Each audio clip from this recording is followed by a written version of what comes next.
green. The tropical rainforest in Panama is a different kind of green. You can smell it, taste it on the back of your tongue. It is both beautiful and dangerous.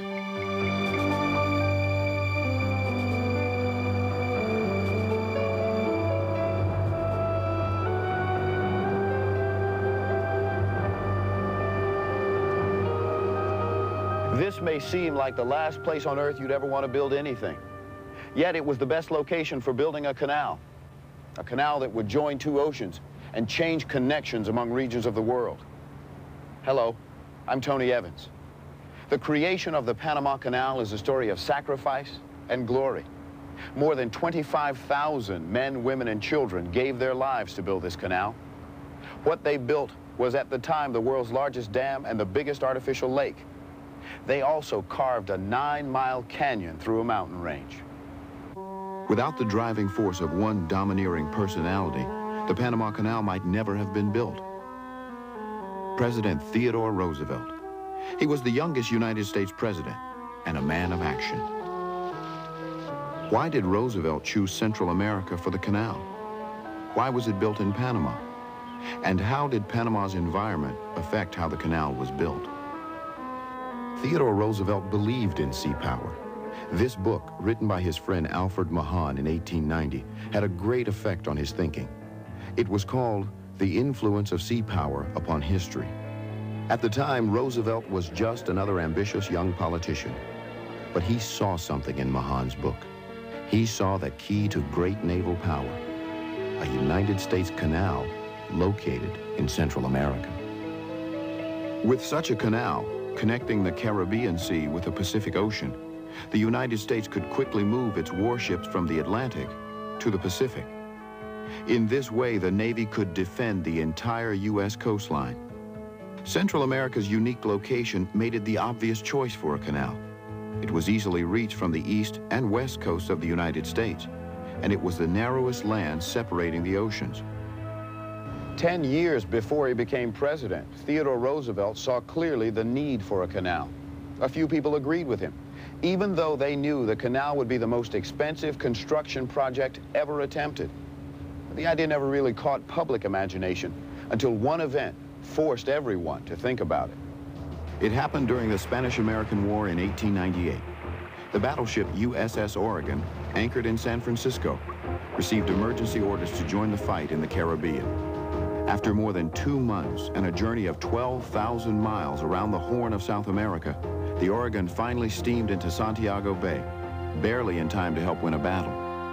If there had been a canal located in Central America, the journey would have been only 4,000 miles, 1/3 the length and 1/3 the time.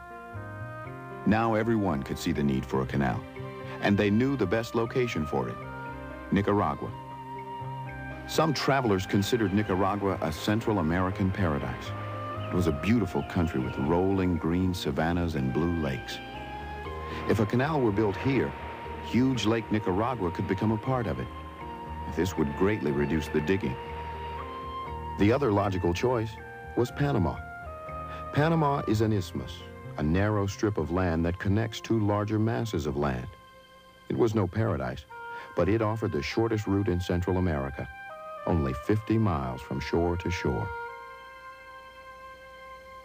Would the canal be built in Nicaragua or Panama? Panama was smaller, but it had mountains, which would be difficult to cross with a canal. Nicaragua was larger, but it was flat and had a huge lake. Maybe the best argument for Nicaragua was that someone else had already tried to build a canal in Panama. It was a story no one would soon forget. This man had led the earlier effort, Count Ferdinand de Lesseps, builder of the Suez Canal.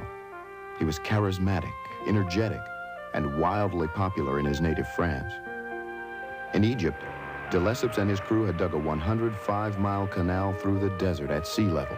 His last great adventure, he told friends, would be a sea-level canal in Panama. The French began digging in 1881, but Panama was not like the deserts of Egypt. There were mountains, swamps, insects, unbearable heat and humidity. And unlike Egypt, there was rain, and too much of it. Panama's rainy season lasts for 8 months every year. The rain caused mudslides and flooded the Chagres River along the route of the canal. Still, every year, thousands of workers from Europe, the United States, and especially the West Indies came to Panama. And every year, thousands died from smallpox, typhoid, snakebite, malaria, and the infamous, terrifying yellow fever. One cartoonist asked, "Is Monsieur de Lesseps a canal digger or a grave digger?" After 9 years, de Lesseps' company ran out of money and collapsed. The French went home in disgrace, and their equipment was swallowed up by the rainforest. Panama, it seemed, could not be tamed. It was the wrong location to build a canal. But even though the French had failed, many others kept the dream alive.